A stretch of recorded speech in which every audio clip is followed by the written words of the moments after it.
कला, तेरे बाणे सर्वदा बड़ा, नानक नाम चढ़दी कला, तेरे बाणे सर्वदा बड़ा, नानक नाम चढ़दी कला, तेरे बाणे सर्वदा बड़ा, नानक नाम चढ़दी कला, तेरे बाणे सर्वदा बड़ा, नानक नाम चढ़दी कला, तेरे बाणे सर्वदा बड़ा, नानक नाम चढ़दी कला, तेरे बाणे सर्वदा बड़ा, नानक नाम चढ़दी कला, तेरे बाणे सर्वदा बड़ा, नानक नाम चढ़दी कला। तेरे बाणे सर्वदा बड़ा, धन गुरु दर्शन, धनु दर्शन, धन त्रिलोचन। रत्नलोचन। सब ठीक हो साथ संगत जी? बड़े भाग्य वाले हो, बड़ी भाग्यवान आत्मा हो आप। संगत के अंदर आने गए अरे पर नहीं बैठे रहते।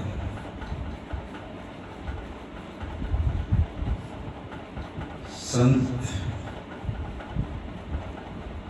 दादू जी समझा रहे हैं संगत पर बैठना क्यों जरूरी है। ये एक मॉरल है आज का जो सत्संग है। संत दादू जी समझा रहे हैं संगत में बैठना क्यों जरूरी है।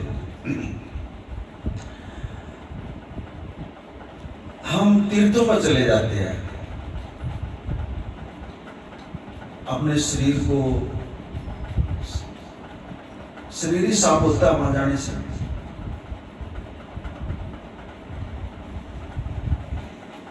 पैसा भी खर्च करते हैं, फिर जैसे हम गए थे वैसे ही आ जाते हैं हम। हमारा कोई बदलाव नहीं होता। फिर तपस्या बैठ कर करते हैं, उसमें भी कोई बदलाव नहीं होता।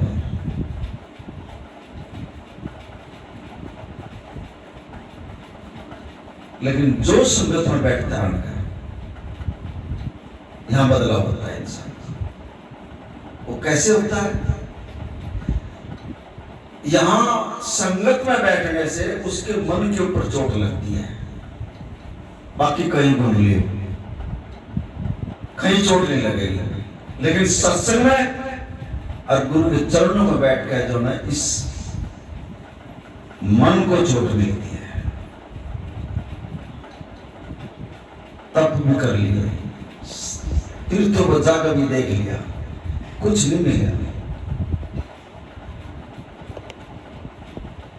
और संगत में बैठने से जब यह मन पर चोट लगती है बहुत कुछ मिलता है। तीर्थ कराओ तप कर लो, एक का ही भला हुआ दूसरे का नहीं होगा।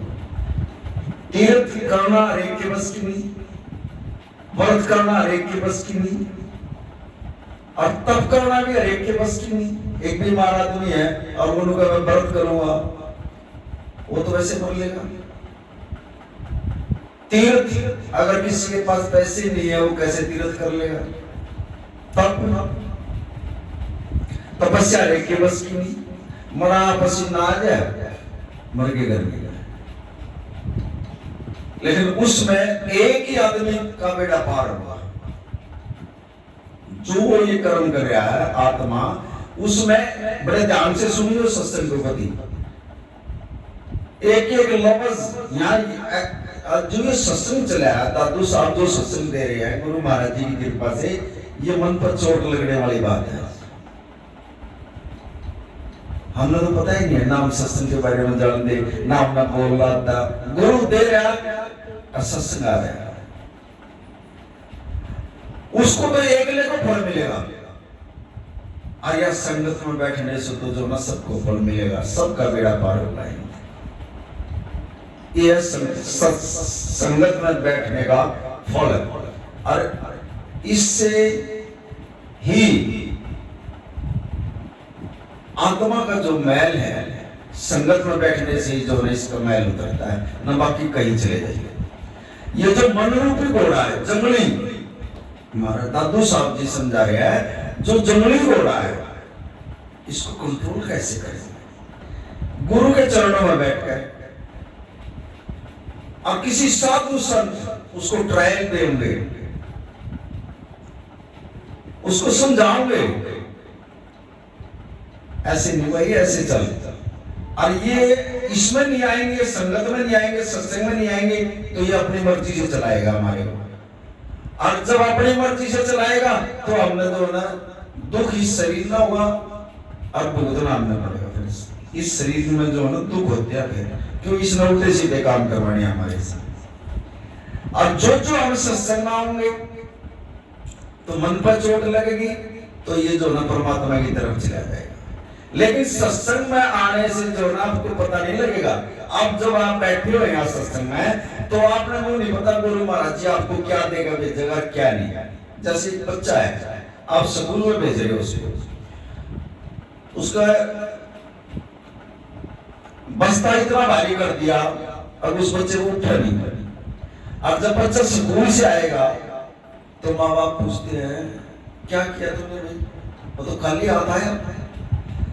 अब वो 1 महीना गया, 2 महीना गया, माँ बाप पूछते हैं तुझे कुछ पता ही नहीं। लेकिन वो चीज एक दिखाने लायक नहीं है। वो बच्चा 2 महीने में 1 से 10 तक गिनती तो सीख गया। पहले उसने कुछ भी नहीं आवा था। इंग्लिश में भी जो है ना ABCD जो है ना वो सीख गया 2 महीने में।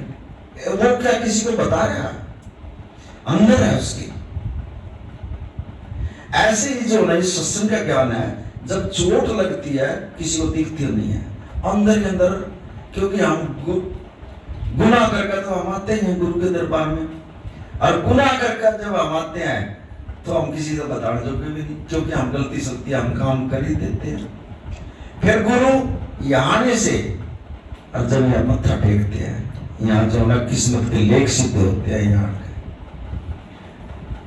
तो कैसे पता लगता है?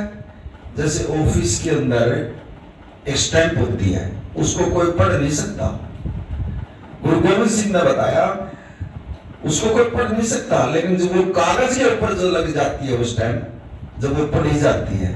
ऐसे इस सत्संग में आने से जब गुरु के चरणों में जब हम मत्था टेकते हैं ना, यहाँ जो है ना उसकी किस्मत के लिए जो है ना वो अगर टेढ़े भी है तो सिद्ध हो जाते हैं। यहाँ आज जितनी भी आत्माएं है, आप नहीं आए हो चल कर, ये गुरु ने बुलाया है। इसने अपना आसन भी, इसको क्या समझ रहे हो आप?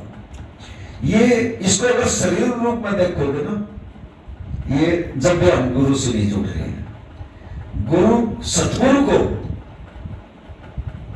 का तो एक दूसरा ही रूप है। मां, ये भी एक बहुत गहराई की बात है। सतगुरु को पहचानने के लिए भी जो ना गुरु की जरूरत पड़ती है हमारे को। गुरु पहचान करवाता है सतगुरु की हमारे से। हम तो पहचान नहीं सकते, हमने तो देखा ही नहीं है सतगुरु महाराज। लेकिन जब गुरु बीच में आ जाता है ना, गुरु बताता है ये ऐसा परमात्मा, करो इसके दर्शन। वो कैसे होते हैं? वो सत्संग के जरिए से ज्ञान देते गए, इस आत्मा को समझाएगा, इस मन को मोड़ देता है। और इस आत्मा से मैल जब उतर जाता है, जब वो अंदर से जब हमारा मैल दूर हो जाता है। अभी भी यहाँ जो बैठी है ना, मेरी माता और बहन बैठी है, अभी भी सत्संग में जरूर बैठी है, लेकिन उनके अंदर जो ना मेरा नहीं क्या क्या चल रहा है।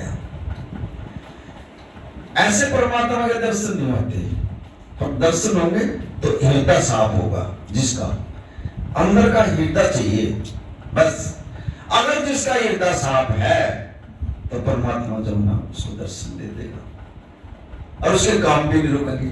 अब परमात्मा उसके शरीर के अंदर भी प्रवेश कर जाएगा। लेकिन जब तक हृदय साफ नहीं होगा, जब तक परमात्मा तो बाहर ही खड़ा रहेगा, वो आता भी नहीं अंदर। आऊं कैसे? मुझे बैठने का तो स्थान है ही नहीं। अब यहाँ कितना मतलब दिल खुश है। हमारे गुरु महाराज जी भी जो है इसके ऊपर आकर बैठा करते, और आज खुद परमात्मा निराकार उसको बिठा दिया यहाँ। देखो कितने अच्छे भाग है इन बच्चों के। खुद निराकार बैठा है यहाँ, साकार रूप में भी बैठा था, आज निराकार में भी बिठा दिया। देखो कितने अच्छे भाग है इन बच्चों, और कितने अच्छे भाग इस संगत के हैं। लेकिन जो फोटो समझ गए इसके दर्शन करोगे तो फिर कुछ नहीं, निराकार समझ गए। ये परमात्मा निराकार बैठा है इस टाइम। है तो दोनों ही चीज, निराकार भी साकार भी। वो अपना आपका देखने का नजरिया है। फिर दादू साहब समझा रहे हैं कैसे साधु संत कैसे जीव का बेड़ा पार करते हैं, अपनी शरण में ले आकर और उसको समझाकर कैसे उसका उद्धार करते हैं, कैसे उसको जीवन को जो है ना अच्छी लाइन पर लगाकर उसका परमात्मा से कैसे मिलाते हैं।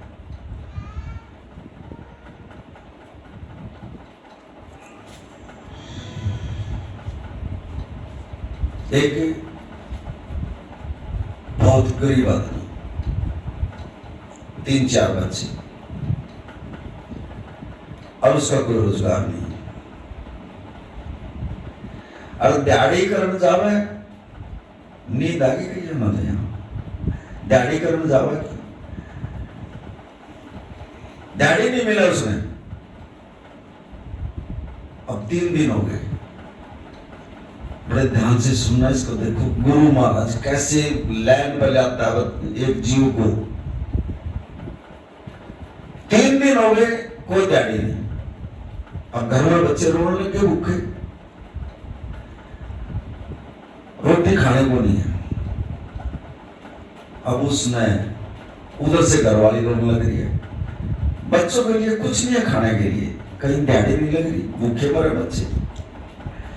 अब जब 3 दिन हो गए, उन बच्चों के बाप ने जो ना क्या सोचा, भाई मेरा तो जो ना इससे अच्छा जो ना मर जाना ही ठीक है, मैं इन बच्चों को जो ना रोते हुए नहीं देख सकता, घर वाले भी भूखी, बच्चे भी भूखे, 3 दिन हुए, मैं इससे अच्छा तो मर जाऊंगा जब ही ठीक। इतनी बात सोच ली उसने। अब बच्चे रो रहे हैं घर में,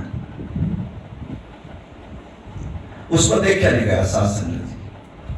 और वो जो ना उसने क्या सोचा, मैं जो ना मर जाऊं कहीं जाकर।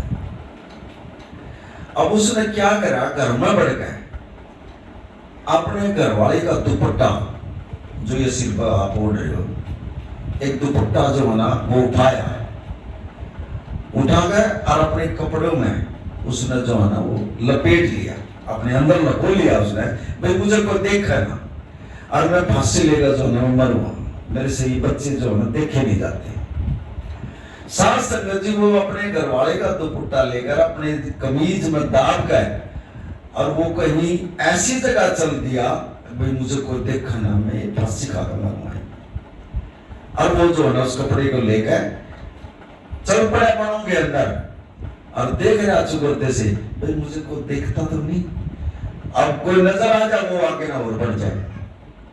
वो बहुत ऐसी जगह चला गया जो कि कोई उसको देखने वाला नहीं था, मनों के अंदर। अब उसने क्या किया, एक दुपट्टा निकाला अपने घरवाली का और उसने एक सिरा जो है ना उस पर टहनी पर बांध दिया। उसने एक पत्थर रख लिया नीचे और वो देख रहा चुकर देना, भाई मुझे कोई देख तो नहीं रहा, मुझे कोई देख तो नहीं रहा। और उसने पत्थर भी लगा लिया नीचे और सिर पर ले, बस वो पत्थर हटाने की देर थी सास संगत जी। इतने में जो ना एक बच्चा आ गया 12 साल का। 12 साल का बच्चा आकर उसके सामने बैठ गया और वो पत्थर हटाने वाला था, और पत्थर हट जाता तो वो खत्म हो जाता क्योंकि फांसी लग जाती उसके। और वो 12 साल का बच्चा आकर और उसके सामने बैठ गया। अब वो बच्चा जो है ना ऐसे देख रहा है उसकी तरफ। फिर एक दिन पहले जो है ना बारिश हुई थी, अब उस बच्चे ने क्या करा, मिट्टी गिल्ली थी, एक वो चिड़िया ले रहा था,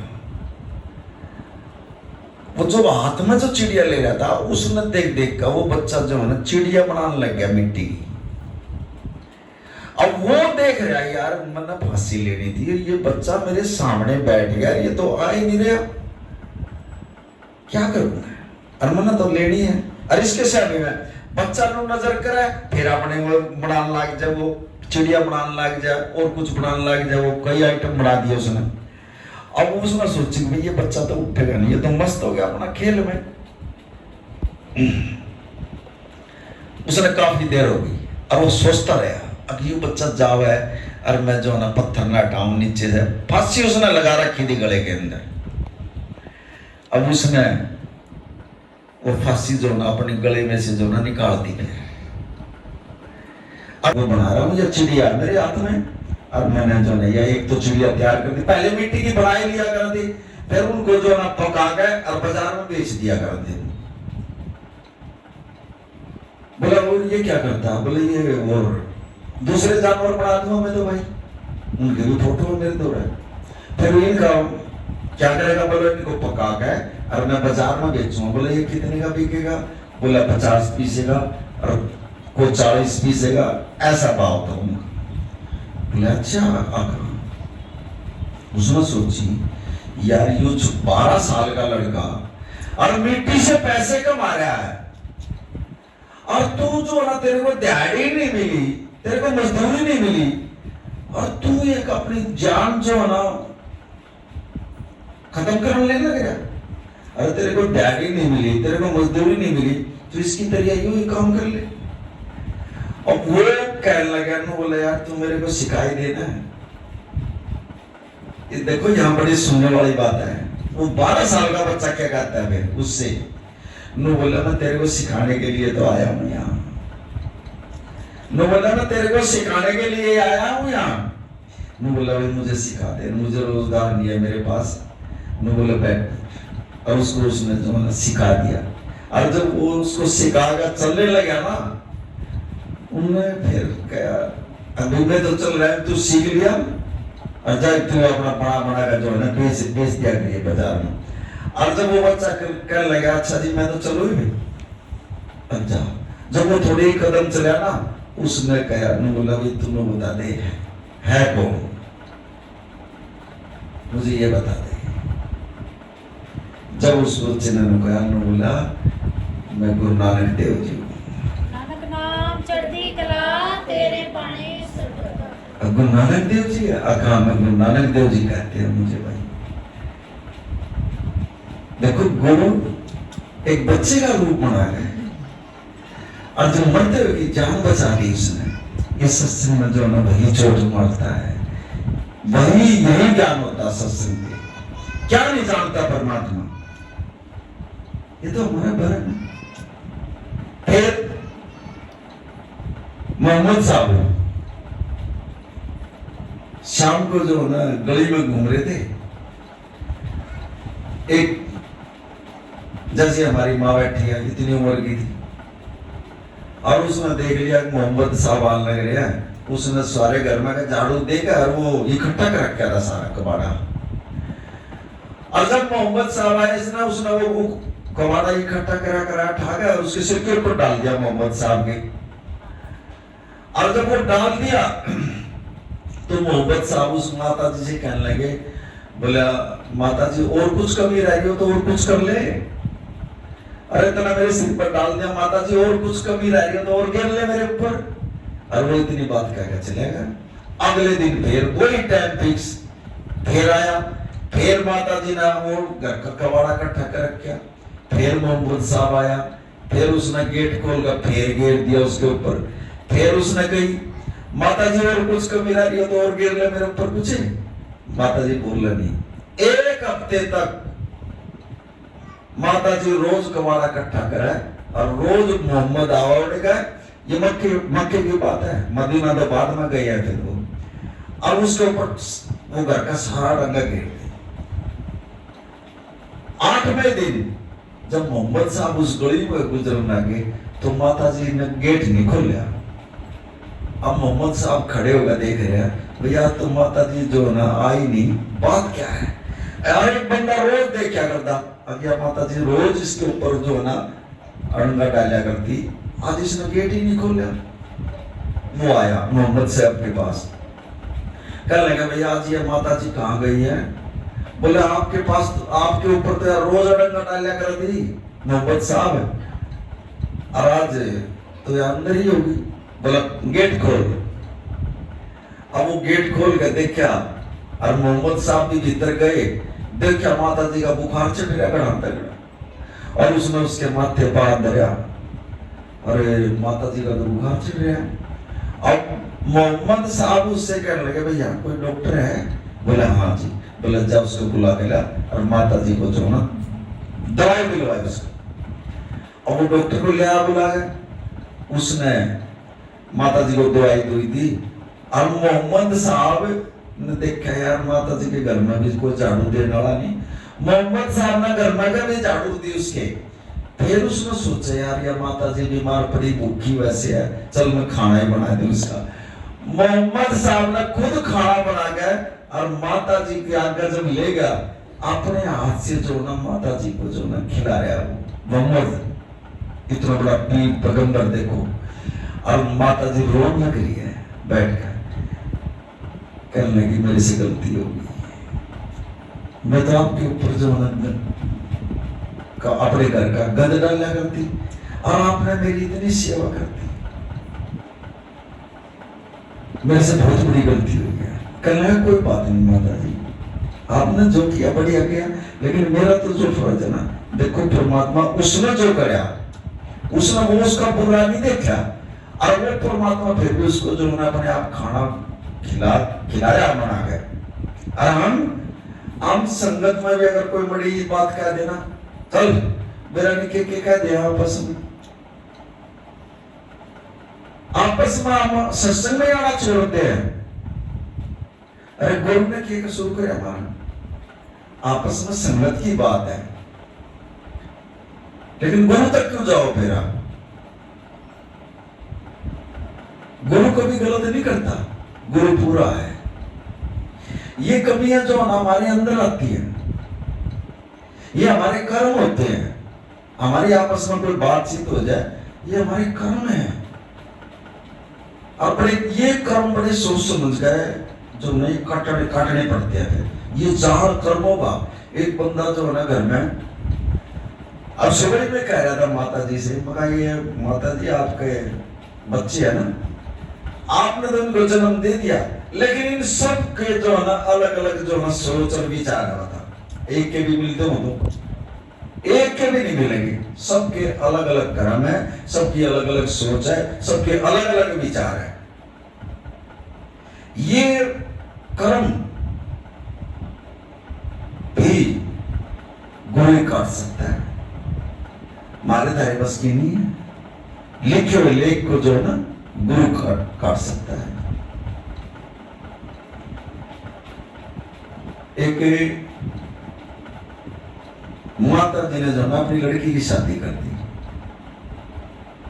और वो था नौकरी पेशे वाला, वो जो है ना उससे नहीं बनी उसकी सारी जिंदगी में लड़ाई झगड़ा। अगले जन्म में फिर वो लड़की पैदा होगी, और वो जो उसके घर वाला था वो उसका बोझ लग गया। जहां नौकरी कर दी ना, वो उसका बोझ लग गया, और वो परिवर्तन करने लग गया, क्योंकि पिछले जन्म का कर्म जो था ना वो बढ़िया हुआ था। अब वो लड़की रोज को है घर आने का, अब मेरा बॉस जो है ना मुझे तंग करता है, मुझे परेशान करता है मेरा बॉस। अब था तो वो पिछले जन्म का, उनका पिछले जन्म से लगी हुई थी उनकी, उसने उसको तंग कर किया था, फिर वो बॉस तंग करने लग गया अगले जन्म में। तो उन्होंने जो है ना अपना कार्मिक निकलवाया, तो उन्होंने दिखा दिया, देखो पिछले जन्म में तो इसके घरवाली थी और यो नौकरी लग गया, तने इसकी बात नहीं मानी, तने इसको परेशान कराया, तो इसकी बात ही नहीं सुना थी। अरे भी इसी जन्म में जो ना तुम्हारा अलग अलग तो जन्म कर दिया परमात्मा ने अलग अलग घर में, और फिर नौकरी दे दी, और उसी कंपनी में ये बॉस लग गया तेरा। अब ये तेरे तो अपने बदले तो लेगा, कहने के जिसको काटो कैसे बेहतरीन कर्मों के वहां बताते हैं गुरु महाराज समझाते हैं। फिर बोले ये सिर्फ जो ना कर्म सुमरण से ही जो ना ये कर्म कर सकते हैं भाई, सेवा से सुमरण से इस चीज से जो ना ये कर्म कर सकते हैं ना, बाकी कोई तरीका नहीं। अरे इनके सिर्फ एक संत ही काट सकता है, बाकी भी काट सकता कोई।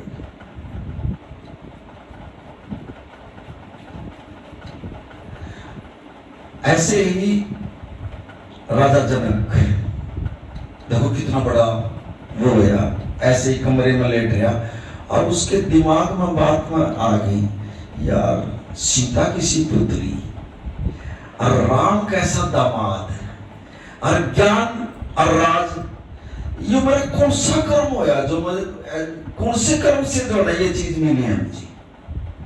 सीता कैसी पुत्री और राम कैसा दामाद है और ये राजभाग पता नहीं कौन से कर्म से मिले हैं मुझे। मैं इसकी जो ना पता करना चाहता हूं।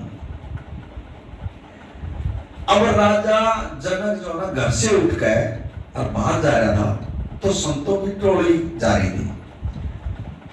राजा तो था ही उन्होंने जो ना उसको कहा भाई तुम रुको, संतों को। वो रुके, कहने लगा भाई मेरा एक सवाल है, इसका जवाब देना चाहो और मेरे अंदर पैदा हो गया ये सवाल। कहने लगा पूछ।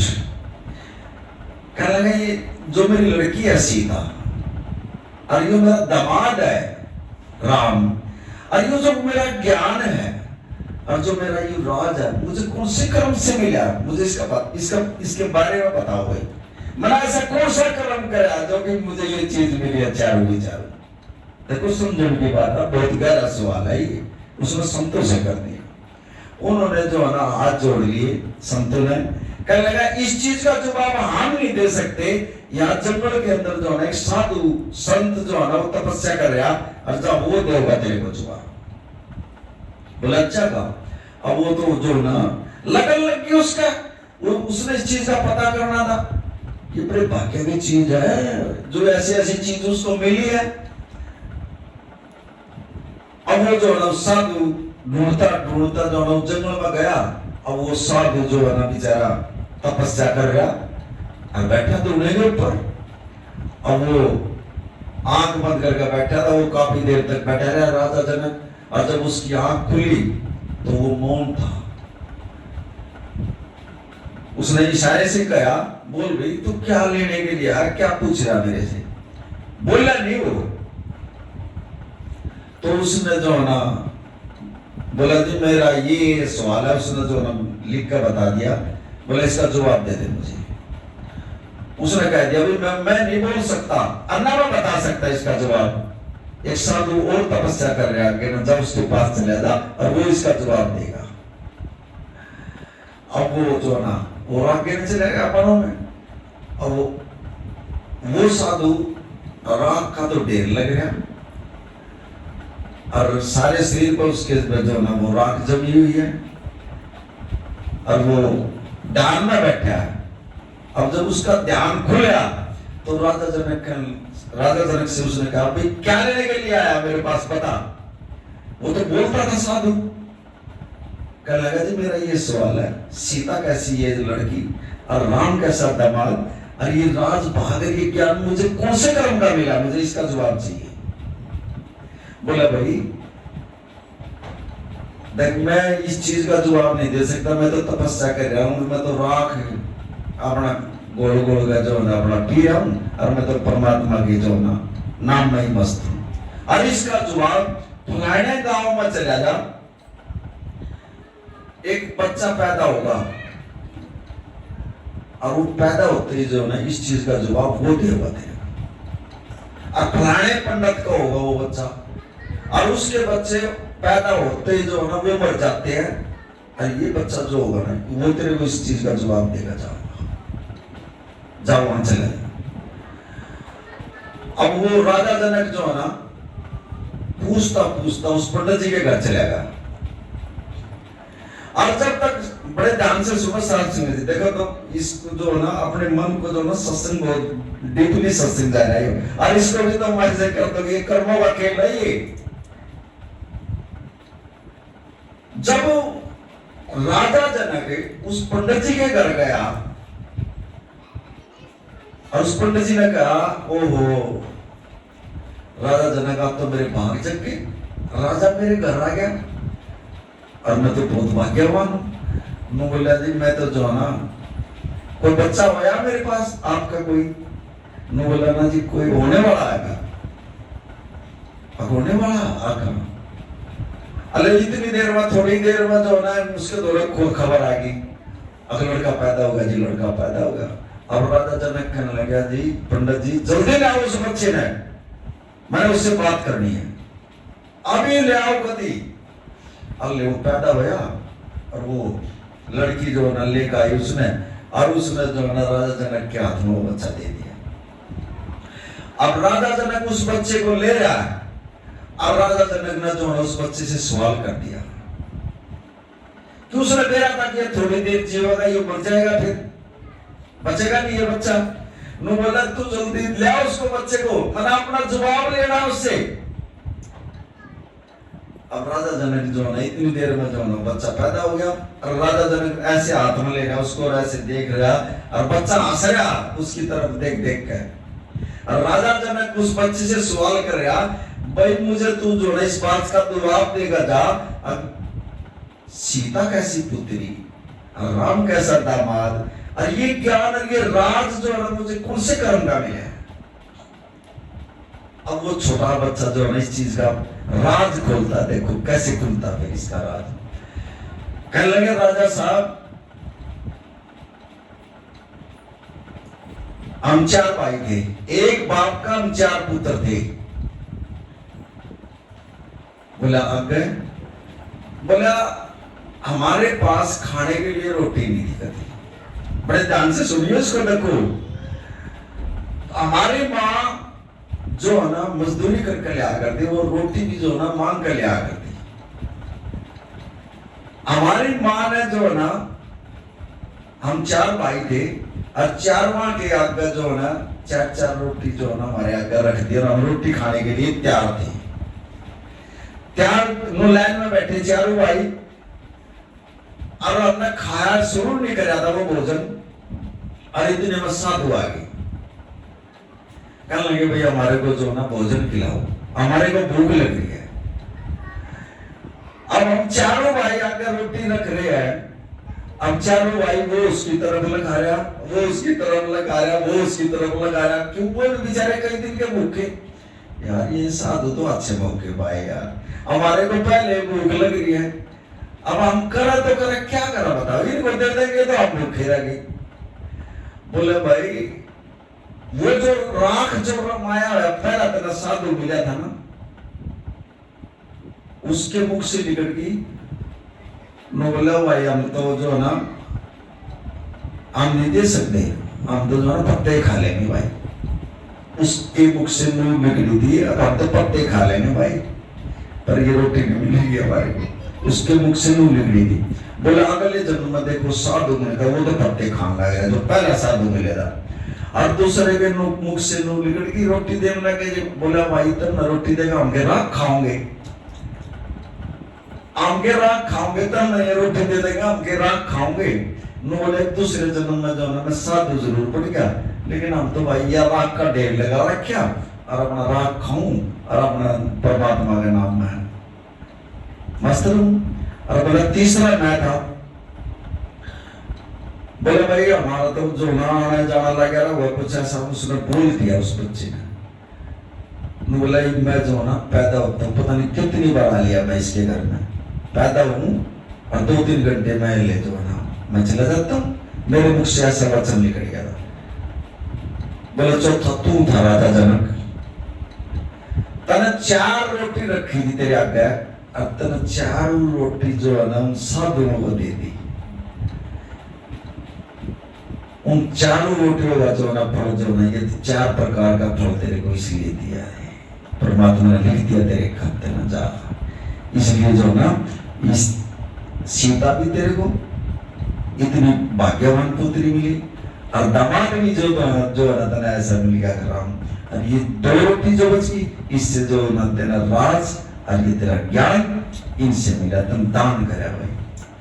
अगर कोई साधु संत आ जाए ना, किसी के खाने का भूखा नहीं होता साधु संत, कदे कोई नहीं सोचा है अच्छा तू बाबा जी आ गए भाई तो खाने के चक्कर में लेने के चक्कर में कुछ, ये तो परमात्मा ऐसा, इसको तो इच्छा ही नहीं है किसी चीज की, और ऐसे इसने हमारे अंदर ऐसा बेम पैदा कर दिया।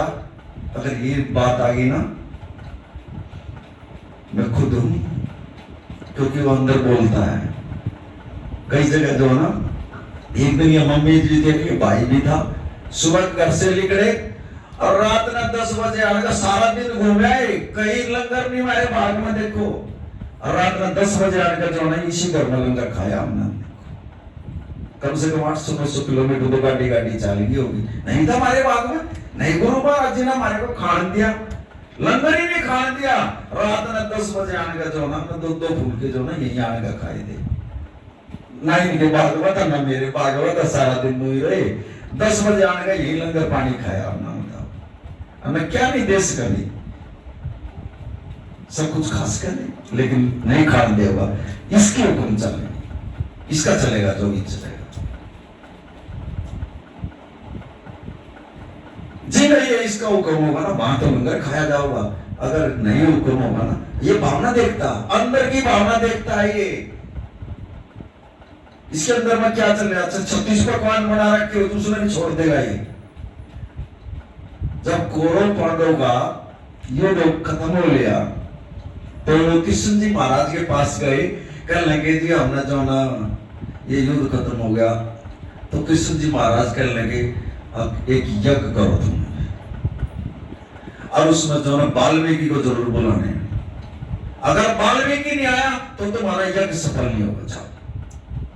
और वो सारे इकट्ठे हो गए और वाल्मीकि के पास गए, कहने लगे रथ में गए, रथ में बैठ गए, और वो जो है उसके पास जा गए, कहने लगे जी हम जो है यज्ञ कर रहे हैं, और उसने बता दिया, बोला यज्ञ सफल जी होगा जो आसमान में थे फूल बरस लेंगे तुम्हारी, अब ना होगा नहीं कभी। अब वो रथ में बैठ के गए, अब उन्हें देख लिया ये तो रथ में, और सुन लो शासन जी, अगर साधु के पास जाओ और संत के पास जाओ तो किसी को साथ लेकर नहीं जाना चाहिए। कभी कोई नहीं सोचना ये मेरा महल है, ये मेरा राज ये है, और मैं इतनी अप्रोच लेकर साधु के पास जाओ तो नीमो होकर जाओ, अकेले होकर जाओ, कभी वहां साधु सुनाई करता है, वहां संत सुनाई करता है। और जब कोई अप्रोच लेकर चला गया, ये इतना बड़ा आदमी मेरे साथ आया महाराज जी, और सुनो वहां इनकी सुनाई नहीं है, यहां तो नीवा होगा जो बिल्कुल उसकी सुनाई होगी कभी, और जो हृदय का सच्चा होगा। आपके तो है यहाँ भी सारी डाल के बैठे हैं, सारे तो सच्चे नहीं बैठे हैं, क्यों सबके भीतर कोई कुछ कर रहा है, कोई कुछ कर रहा है, कोई कुछ कर रहा है तो है ही, और गलती तो हम कर ही है, और गलती करके भी आप महीने में जो आदेश के चरणा बचा गया, और फिर तो कहते हैं गुरु महाराज हमारे में जो गलती सलती हुई तो हमने माफ कर दिया, तुम बख्शवा बकस दे, फिर ये जो ना माफ कर देता, चल पुत्र 1 महीने में आया, जो तेरे महीने में गलती सलती करके जा तेरे को माफ कर दिया, फिर माफ कर दिया, क्योंकि संत हमेशा दयालु होता है। ऐसे ही वो जो ना रथ लेकर चलेंगे, अब वाल्मीकि से कहने लगे भाई आपने जो ना महाराज जी नमस्कार है, नमस्कार जी आओ जी, आपने जो ना हमारी यज्ञ में शामिल होना पड़ेगा। अब यज्ञ में शामिल होना पड़ेगा, अभी मेरे पास तो टाइम है नहीं, उल्टे चले गए। फिर कृष्ण जी महाराज से मिले, कहने लगे महाराज जी वो तो नाट गया, अब तुम गए कैसे थे?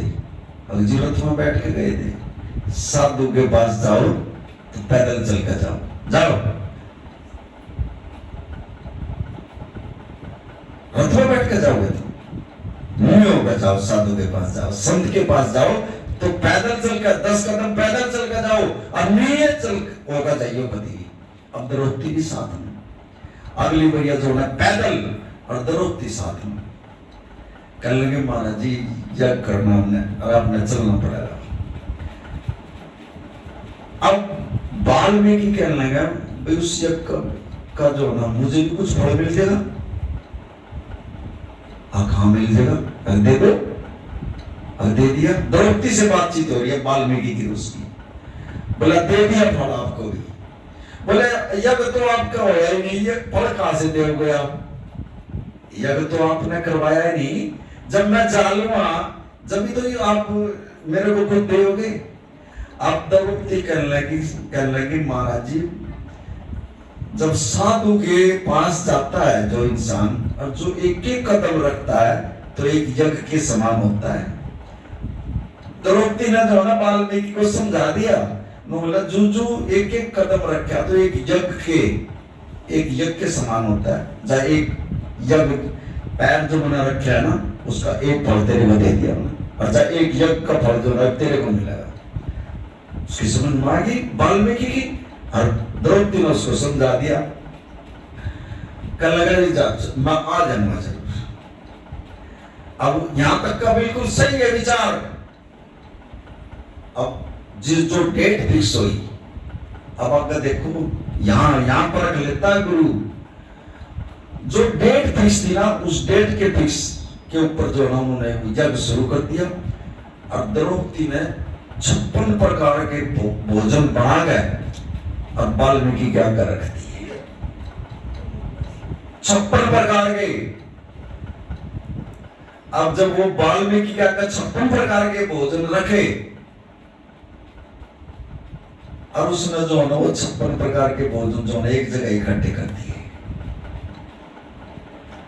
अब द्रौपदी देख रही है बैठी बैठी, और उसके मन में ये आ गया, अब देख माना तो इतनी मेहनत से जो ना 56 प्रकार के भोजन इसके लिए तैयार करे, रह गया नीच का नीच, नीच का नीच रह गया, इन्हें नहीं खाना जानता। बस इतनी बात मन में आई थी, और उसने जो है ना वो भोजन खाना छोड़ दिया गया। हालांकि पता नहीं बताया नहीं कुछ, लेकिन द्रौपदी के मन में आ गई अब मेरा 56 प्रकार के भोजन करे, और इसने भोजन नहीं करा, एक जगह मिला दिया इसने, इन्हें तो खाना का ही नहीं मेरा, रह गया नीच का नीच ही। ये मन में बात आ गई, और उसने जो ना मिला मलाया भोजन जो ना छोड़ कर बोला भाई मैं चलता हूँ, मैं नहीं खाता इस भोजन। अब जब तक वो भोजन नहीं करा तो यज्ञ नहीं हुआ, छोड़कर आ गया महाराज वाल्मीकि जी। और वो फिर अचंभे में पड़ी, फिर के संजी महाराज दौड़ गए, कहने लगे महाराज जी उसने तो खाया है को ना, और तो नाट गया। बोला बुलाओ द्रौपदी ने। जब उसने वो सारा भोजन इकट्ठा करा, द्रौपदी तेरे अंदर क्या चल रहा था। अब यहाँ भी एक जीव की फर्क होती है। जब भी गुरु महाराज किसी के घर में जाते हैं ना, हम तक भी अगर मन में बड़ा फर्क आ जाए ना, लंगर नहीं छोड़ दे, जब क्योंकि बताना वाला ही हुआ है, इसके दिल में ये चल रहा है, इसके दिल में ये चल रहा है, लंगर ही छोड़ देता, नहीं खान देता। महाराज जी नहीं करते हैं कई बार लंगर किसी के घर में, करते नहीं, क्योंकि मन में फर्क आ जाता है। इतनी बात महाराज जी को पता है, हमारे ऊपर भी इतना कंट्रोल कर देता है, नहीं खाना इसके घर में, चल हम भी ऐसे ही चले जाते हैं, हम भी नहीं खाते थे।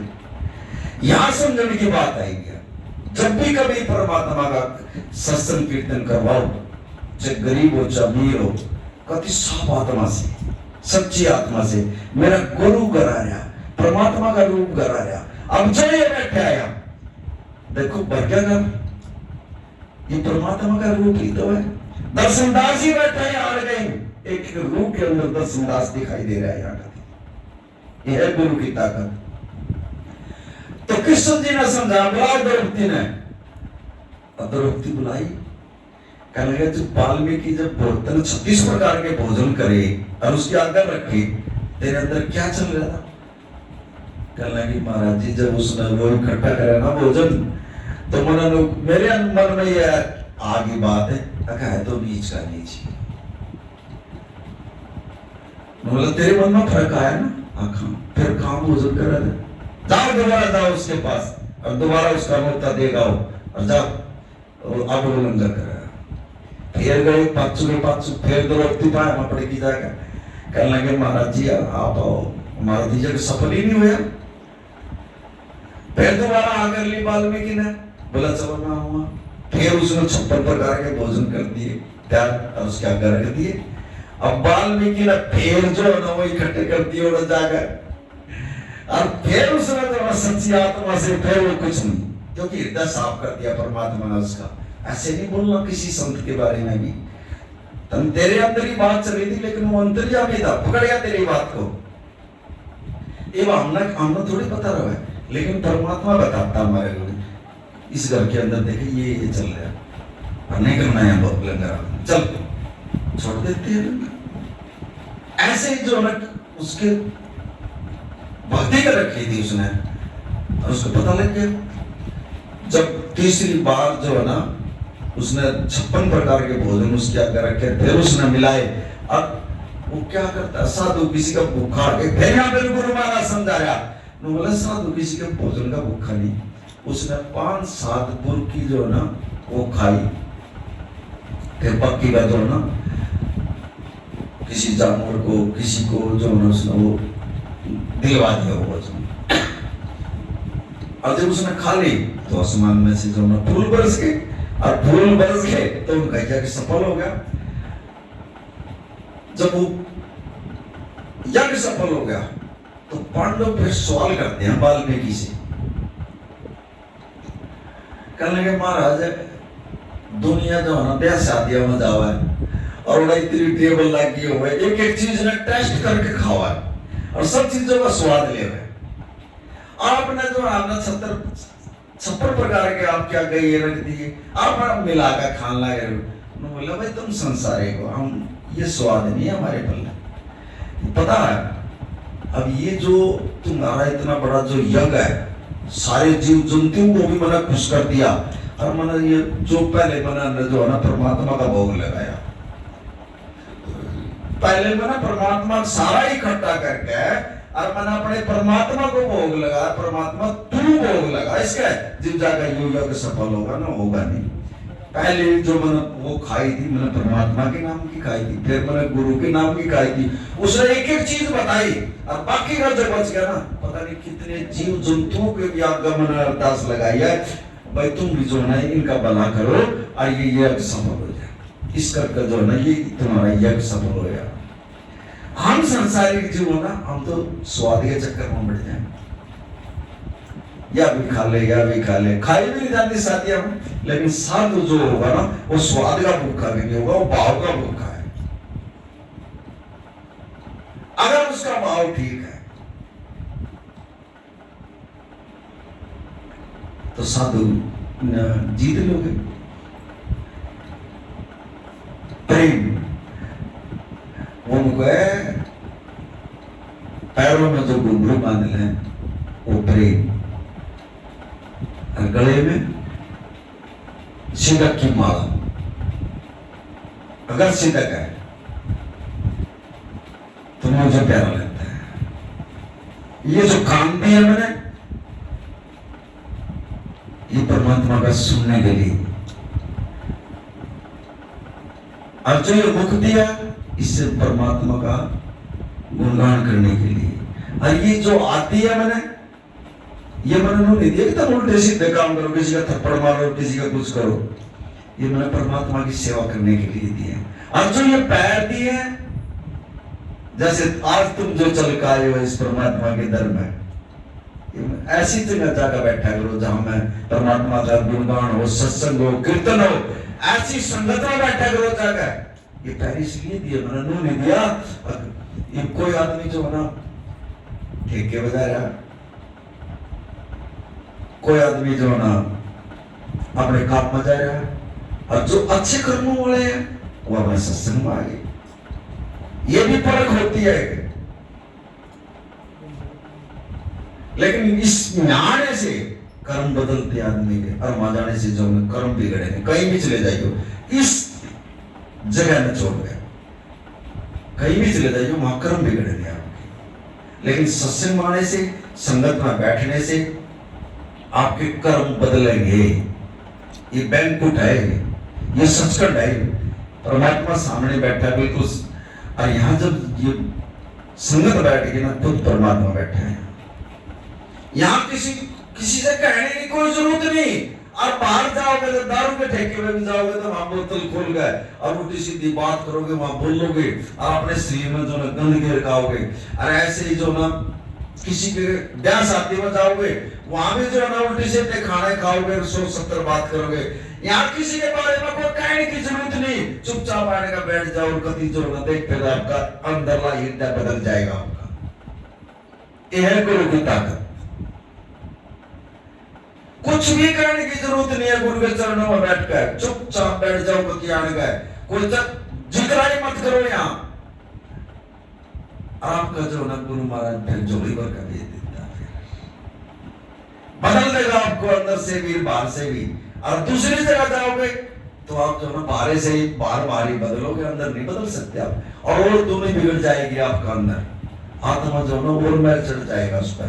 लेकिन यहाँ आत्मा का मैल उतरता है बैठने से, संगत में बैठने से मैल उतरता है। ये बैंकुट है यहाँ, ये बड़े भाग्यों वाले मिलती है ये संगत, ये परमात्मा का रूप वही मिलता।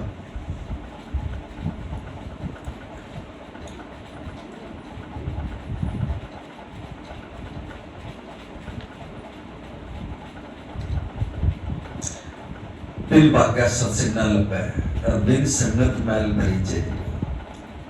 भाग से सत्संग मिलता है।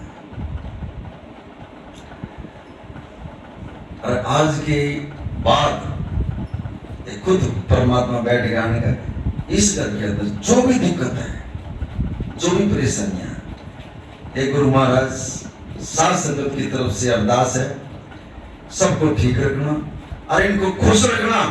आपके बच्चे हैं, अपना हाथ इनके सिर पर रखना, कोई तातिया हुआ ना हुआ इनके ऊपर, और इनके जो काम में बाधा वो दूर कर दे गुरु महाराज, और इनके काम को अच्छी तरह चला दे। इनको खुश रखा अपने बच्चों को, कोई किसी किस्म की परेशानी ना हो इस घर के अंदर। इस सात संगत की तरफ से जो मैं अरदास कर रहा हूँ, गुरु महाराज मेरी लाज रख देना, और मेरी इस अरदास को कबूल कर लिए मेरे गुरु महाराज। आपके बच्चे किसी किस्म की कोई परेशानी नहीं आनी चाहिए इस घर के अंदर, इनको खुश रखो।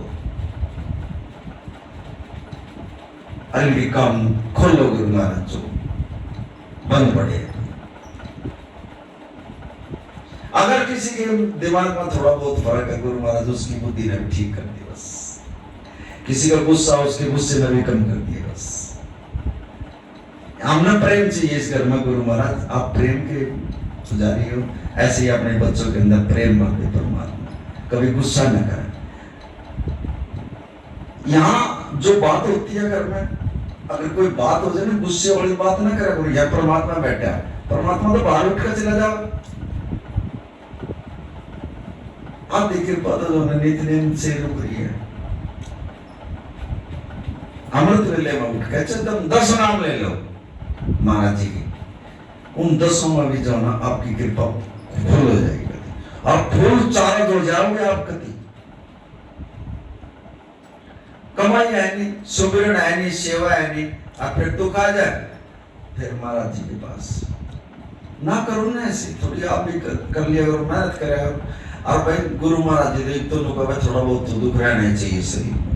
अगर दुख रहेगा तो आप परमात्मा ने गुरु ने याद रखोगे, और जो हो गया ना आपका सब क्या है कि मौज होगी, फिर गुरु ने तुम एक कहना कर दोगे। फिर कोई ना महाराज जी नहीं होता, एकदम मौज मस्ती आ गया, सब कुछ ठीक कर रखा आपने, फिर हम नाम ही नहीं जपेंगे। हम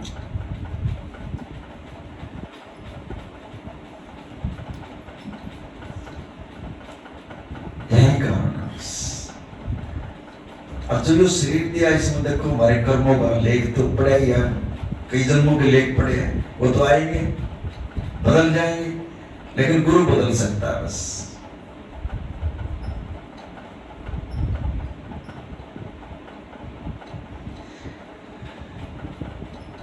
इतने भाग्यवान जीव हो, इतनी भाग्यवान आत्मा हो, तुम्हें ऐसा गुरु नहीं मिलेगा,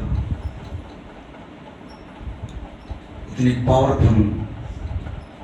एक बार भी नुका देना गुरु है बस। और अभी तक तो जो ना आंखों के नजारे में खींच दिया करेगा, इतना पावरफुल गुरु आप। ये तो बड़े भाग्यों से कर्मों से मिलती है ये चीजें, ये हमारे कर्म है। वो पिछले जन्म का ऐसा कर्म है जो कि हमने इतना पूर्ण गुरु मिल गया।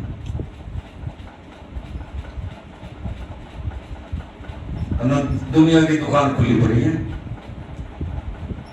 दुनिया भर में दुकान खुली पड़ी है,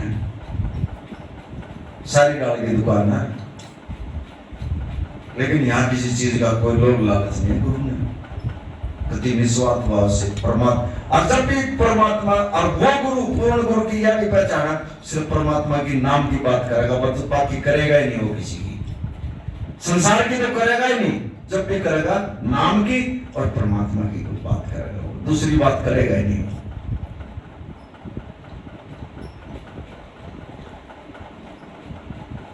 और इस घर पर तो इतनी कृपा, दर्शन भी होते हैं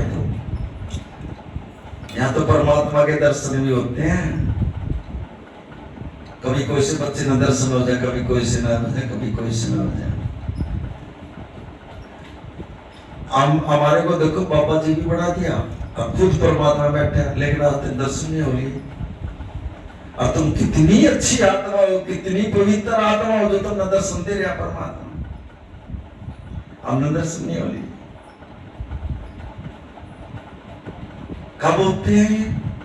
जब कुछ अंदर साफ हो, जब जाके ये दर्शन हो, कुछ भक्ति हो, कुछ सेवा हो। ऐसे थोड़ी दर्शन देगा परमात्मा, पता नहीं कितने कितने जन्म लग जाते हैं जब दर्शन देने आएंगे, दर्शन ही नहीं होते। और तुम कितनी अच्छी पवित्र आत्मा हो, तुम न कोडेवर हो, जो आवा परमात्मा दर्शन देगा चला जाओ, बता जाए और ये नहीं मिले बच्चे, ये काम करो। और फिर तुम्हारा मन डीग जाए, फिर भरोसा नहीं करते गुरु के ऊपर। कमी हमारे अंदर है, गुरु में कोई कमी नहीं है, अपने अंदर कमी है। गुरु पर भरोसा करो, यकीन करो, विश्वास करो इस पर, और अपना अंदर ला ठीक करो। अगर किसी चीज की कमी आ जाए तो मेरा गुरु तो दुर्वचन हम ही बैठे जाए, मैं वचन देकर जाता हूँ, मेरे से बात कर लीजिए। नानक नाम चढ़ती कला तेरे बाणी करना मेरे गुरु ने है, लेकिन कुआरे मेरे मुख से है। सारा काम गुरु ने करना, किसी चीज की भी कोई कमी नहीं आओगी। अल्ले आप जब आएगी, कमी आएगी तो हमारी कमी से आएगी, दुख होगा हमारी कमी से आऊंगा, कारोबार में कमी आओगी वो हमारी कमी से आएगी। गुरु ने तो पूरा तोल रखा है, बाकी आपकी सोच है, आपके सोच के ऊपर जो रही बात।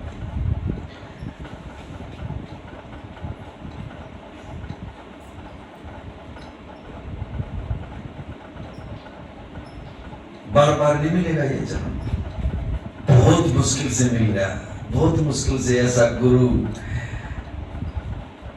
और ये जन्म क्यों पकड़े आपको?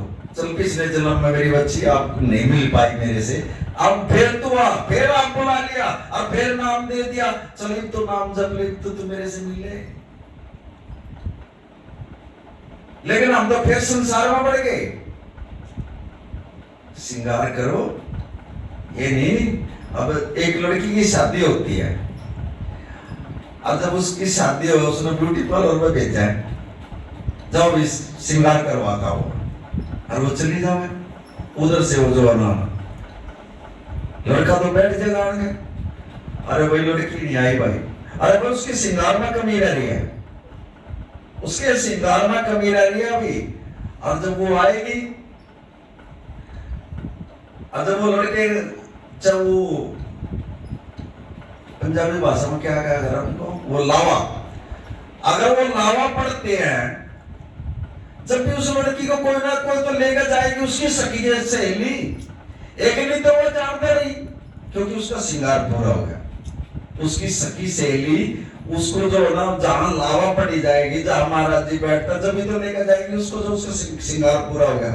जब वो अपने पति के पास जाएगी, वैसे तो नहीं जा सकती, एक लिए चलेगी तो या तो अच्छी लड़की, एक लिए चली गई या पंडाल के अंदर ही, उसको पता नहीं के बात कह देंगे। ऐसे ही हमारी आत्मा का जब श्रृंगार पूरा हो जाएगा, तो जैसे उसको सहेली को लेकर और उस पंडाल के अंदर जो है वो आई है सहेली लेकर उस अपने उसके पति से मिलाने के लिए, ऐसे हमारी आत्मा को जो है ना मिलाने के लिए जो हमारा गुरु जो है ना परमात्मा के पास ले जाता है, जब हमारा श्रृंगार पूरा हो जाता है। और जब हमारे श्रृंगार में कमी होगी तो हम नहीं जा सकते, हम बिनु कर देंगे, वो गुरु ही कर देगा, श्रृंगार पूरा नहीं हो रहा, चल कमी है तेरे श्रृंगार के अंदर, हम अपनी लड़की के बारे में अभी श्रृंगार में कमी है, थोड़ा टाइम लगेगा। और जब श्रृंगार पूरा हो जाएगा ना, जब भी जो है गुरु लेकर जो है परमात्मा के पास जाओगा, ये आगे जाओ, फिर हम हमारे को गुरु मिलाता है, बीच में बिचौलिया होता है गुरु, गुरु ले जाता है फिर परमात्मा के पास, जैसे उसकी सहेली जो ना उसमें ले आती है, फिर उसमें। लेकिन वो एक बाहरी दिखावा है, बाहर का श्रृंगार है। श्रृंगार करिए तो अपनी आत्मा का करिए, उस श्रृंगार की जरूरत है, उसमें अंदर की जरूरत है। वो बाहर के श्रृंगार को नहीं, शीशे के आगे खड़ा होगा तो नए कपड़े पहन कर देख ली, ये कमी है, ये कमी है, ये नहीं चाहिए उसको। उसने अंदर का श्रृंगार चाहिए, आत्मा का श्रृंगार चाहिए। जब गुरु लेकर चलता है, जब वो परमात्मा से मिलाता है।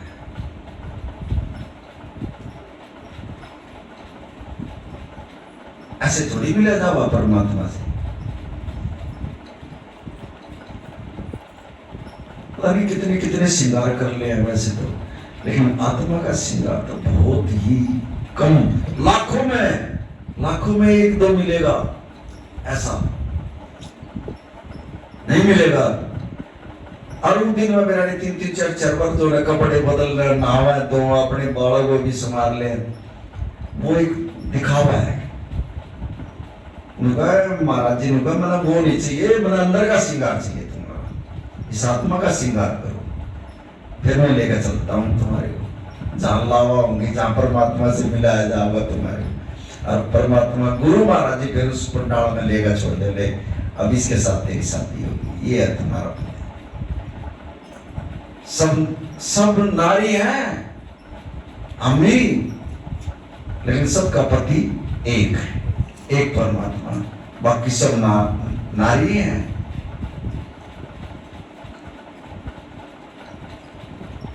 पति सबका एक है, परमात्मा सबका एक है।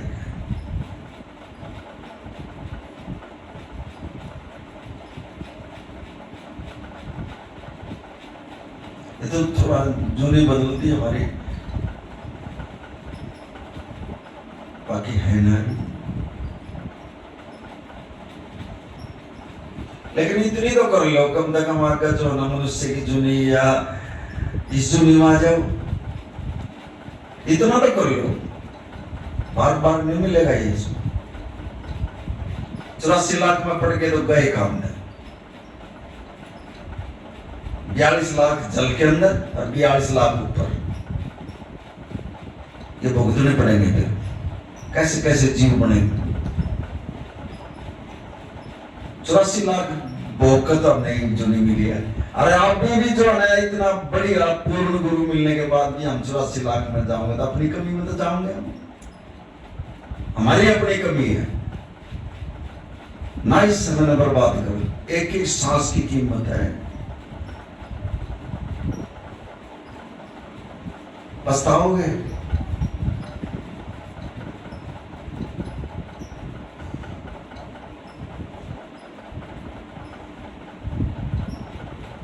और जब ये समय निकल जाता है इंसान का, फिर थोड़ा टाइम बाकी दे दे गुरु महाराज जी, मैं निकल लूं थोड़ा समय, फिर टाइम नहीं मिलता।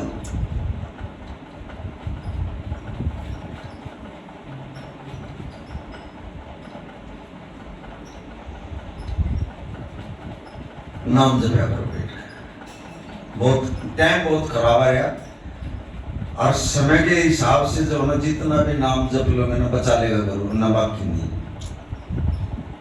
सो नानक नाम चढ़ती कला तेरे वाणी।